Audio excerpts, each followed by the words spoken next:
제가 맡은 파트는 이제 총론 부분인데요. 이 포스트 코로나 시대의 국제 질서가 어떻게 변화해서 현 상태가 어떻고 또 이 바이든 행정부 들어와서 또 조금 변하는 양상, 이걸 보면서 그 배경에 있는 미중 관계의 갈등 관계를 이제 제가 설명을 하면서, 마지막으로는 이제 이러한 국제 환경 하에서 대한민국은 어떤 대외 전략을 펴야 평화 통일로 갈 수 있을 것인가 하는 것까지, 국제 질서와 한국의 통일 전략, 뭐 이런 발제가 되겠습니다. 그래서 사실 제가 트럼프 시기에 이 글을 대부분 작성했기 때문에 트럼프의 얘기가 많은데, 최근에 엊그저께 한미 정상회담에서 우리가 다 눈여겨 봤듯이 지금 미국이 약간 한반도 전략에서 좀 더 그 유연성을 좀 더 발휘하는 부분으로, 또 한국의 자율성을 좀 더 인정하는 방향으로, 또 이제까지 미국이 한국을 도와주고 통제하는 데 중점을 뒀다고 하면 한국의 국력이 이제 상당히 향상됐기 때문에 한국이 오히려 미국을 좀 도와주고 거기에 대해서 당당하게 우리의 자율성을 인정받는, 이런 식으로 조금씩 변하고 있는 좀 긍정적인 양상을 보고 있어서 굉장히 그 행복한 마음으로 발제를 하겠습니다. 첫 번째로, 우리가 왜 그러면 그 한반도의 남북 통일 문제나 한반도의 평화와 안정을 회복하기 위해서 왜 국제 환경을 봐야 되느냐, 그것부터 이제 설명을 제가 시작을 했습니다.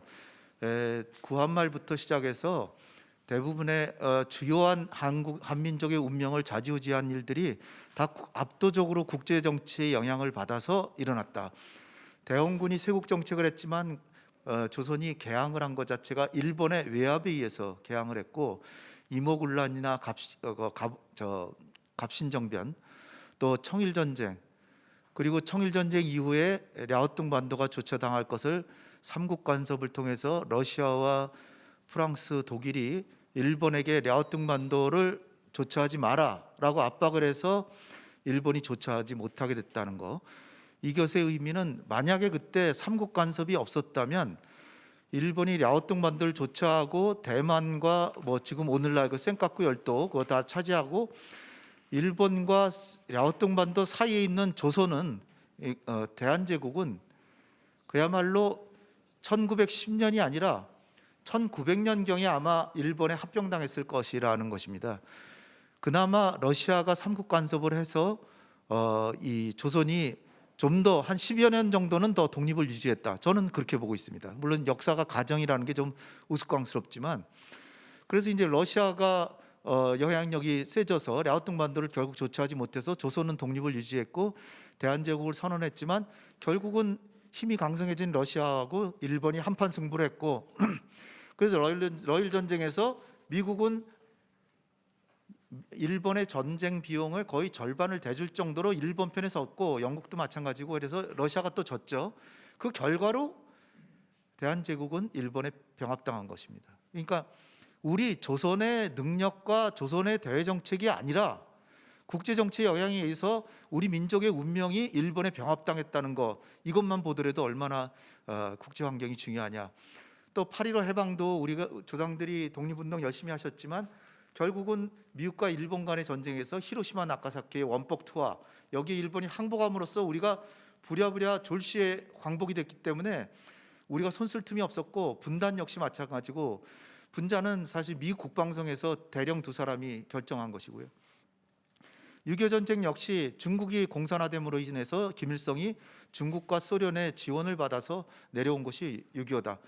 이런 엄청나고도 중요한 우리 민족의 운명을 좌지우지한 사건들은 거의 대부분이 압도적으로 국제 정치의 영향에 의해서 발생했기 때문에 국제 정치를 감안하지 않고 대외 전략을 구상하는 것은 정말 어리석은 일이다. 대한민국에서는 그 가장 중요한 이유는, 한국이 국제사회에서 지금 세계 10위까지 경제력이 향상됐지만 주변국들은 우리보다 훨씬 더 힘이 세기 때문에, 또 한반도에 관심을 많이 갖고 있기 때문에 이러한 그 국제 정치를 잘 알아야 된다. 거기서부터 제가 이제 시작을 했습니다. 그래서 공정한 국제 질서가 무엇인지, 지속 가능한 평화가 무엇인지, 이거를 생각을 하다 보니까 우리가 이제 저뿐 아니라 대부분의 모든 그 참여자들이 이 공정한 국제 질서와 이 그 지속 가능한 평화 이것을 중심 테마로 놓고 이제 연구를 했는데요. 결국은 시작에 있어서 공평하게 시작하고 과정에 있어서 룰이 공평하게 적용이 되고, 그래서 강대국들이라 그래도 약소국들의 함부로 내정 간섭하지 않는 이런 그 국제 질서를 만들어야 된다. 이것을 한국의 대전략의 목표로 놓고, 또 우리가 한반도에서 평화와 그 공동의 번영되는 질서를 만들므로써 또 공정한 국제 질서 수립에 이바지할 수 있다라는 것을 제가 강조를 했습니다. 그래서 중요한 것은 국제 정치의 권력 정치적인 질서를 명철히 파악해야 되고, 이거를 제가 안 넘겼더니 이게 막 넘어가 있네요. 권력 정치적 국제 질서를 명확히 파악해서 지혜로운 대응책을 준비할 필요가 있겠다.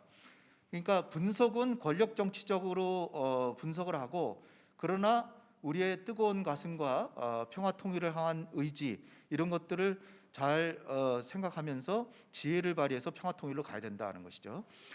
자, 1부는 포스트 코로나 시대 국제 질서의 특징을 살펴봤습니다. 다 주지하시다시피 미국의 글로벌 리더십이 약화됐는데 세계 경제에서 미국 경제의 비중이 축소되고, 트럼프가 아메리카 퍼스트를 외쳤는데 사실 초강대국으로서 아니면 국제 질서의 헤게몬으로서 패권국으로서 국제 공공재 공국과 질서 주도국의 책임을 외면했고, 그렇다고 해서 미국이 뭐 더 발전했다라고 보기 어렵고, 중국에 대해서 때리기를 했지만 결국은 무역 적자는 오히려 더 늘어났고요.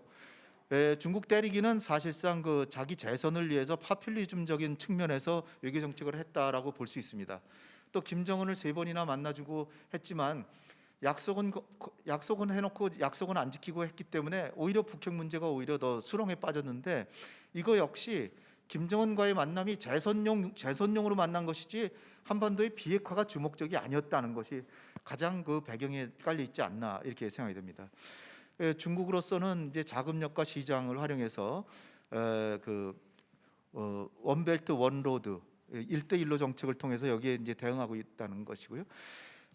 그러나 이제 그 트럼프가 동맹 자체도 한국의 방위비 분담금을 5배나 올려달라고 하는 등 상업적인 동맹관으로 민주주의 가치 질서 동맹관 자체가 상당히 왜곡됐기 때문에 동맹 자체가 이제 약화됐다는 거죠. 한미 동맹도 약화됐고 미일 동맹도 약화됐고 나토와의 동맹도 약화됐고, 그런 상황에서 지금 바이든이 다시 이제 회복하고 있는 중이라는 것이고요. 그래서 다자주의나 국제협력도 약화됐고 각자 도생의 국제 질서가 형성이 돼서, 이럴 경우에 강대국들은 자기 스스로 나름대로 자구책을 찾지만 약소국들은 굉장히 어려운 상황이다는 것을 이제 제가 강조를 했습니다. 1929년 세계 대공황 때도 여러 그 당시에 그 제국주의를 경험을 했던 나라들은 자기의 그 식민지들하고 같이 경제 통합을 해가면서 그들끼리 이제 버텨나갔지만, 그 외의 제3국들은 정말로 어마어마한 어려움을 겪었다는 거 우리가 다 경험한 바입니다.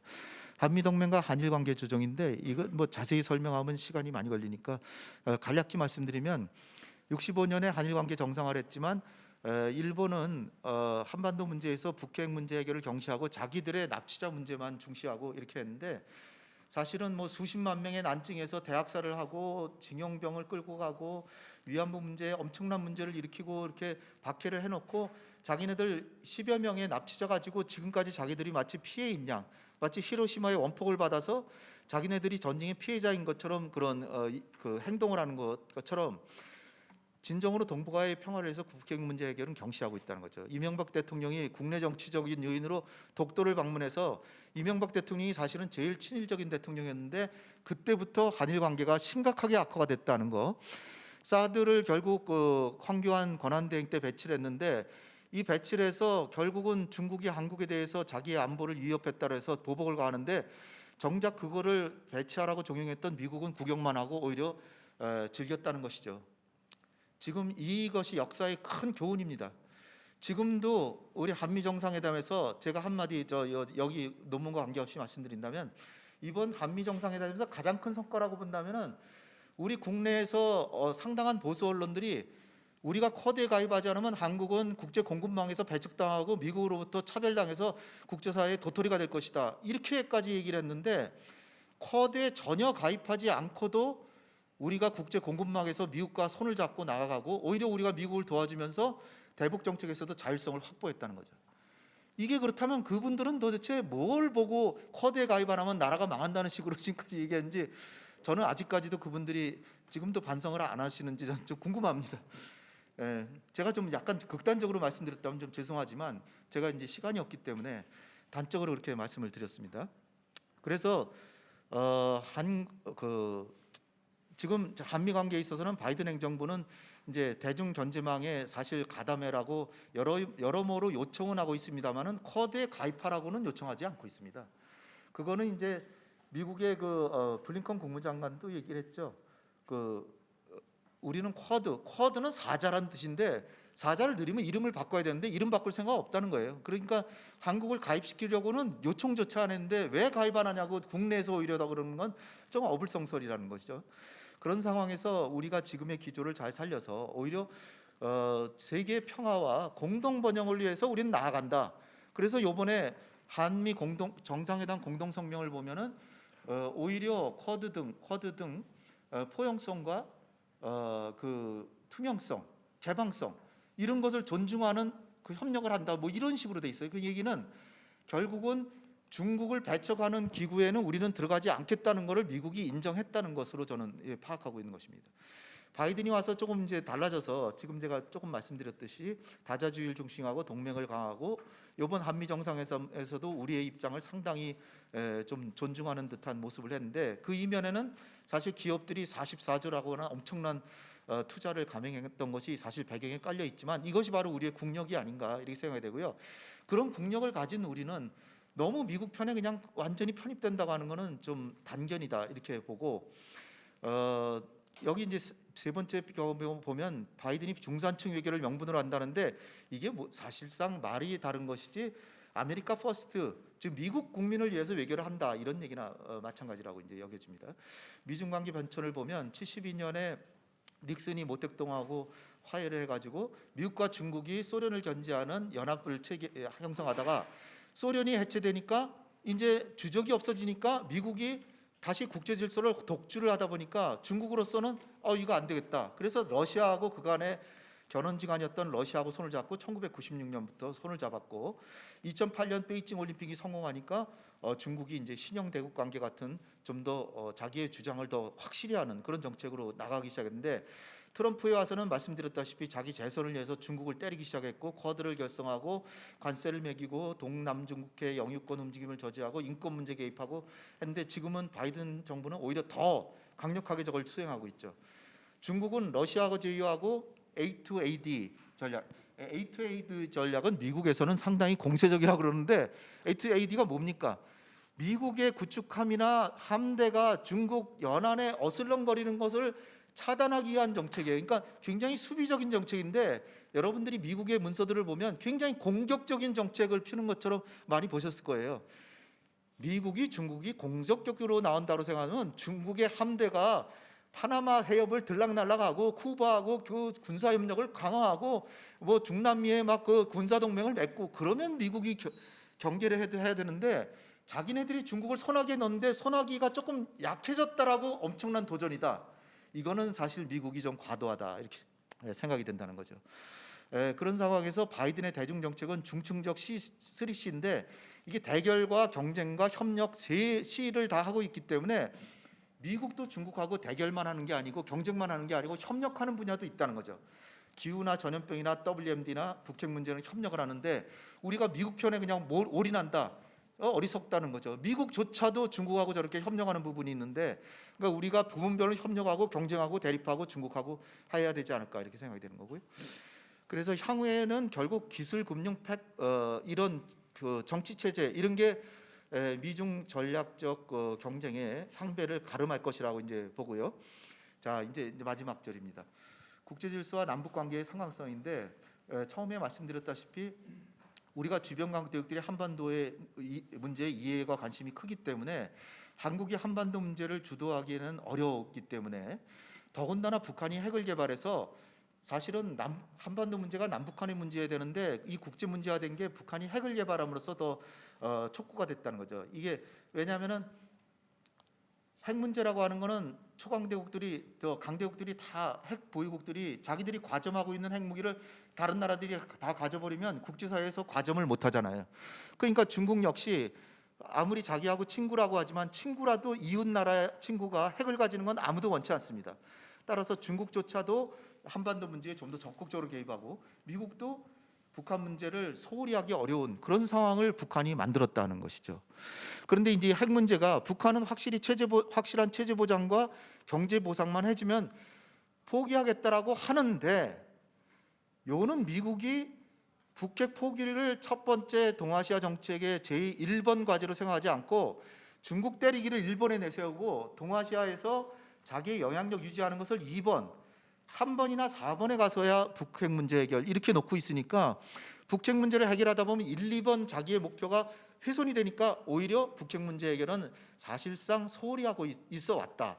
지금 바이든도 좀 두고 봐야 되겠지만 지금 좀 더 두고 봐야 되는 게 아직까지는 구체적인 북한과의 대화를 위한 결정적인 신마리를 내놓고 있지는 않습니다. 그러니까 조금 더 두고 봐야 되겠지만 지금까지로 봐서는 이렇다는 거죠.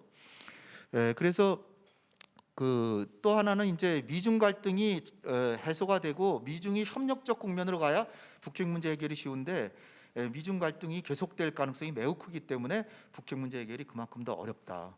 그래서 결국 미국을 잘 활용하고 우리가 설득해서 미국이 좀 더 적극적으로 북핵 문제 해결을 더 중시해서 해결책으로 가도록 하는 것이 관건이다. 그러려면 단계적 점진적 해결책을 모색해야 되고 상호 안보의 관점이 돼야 된다.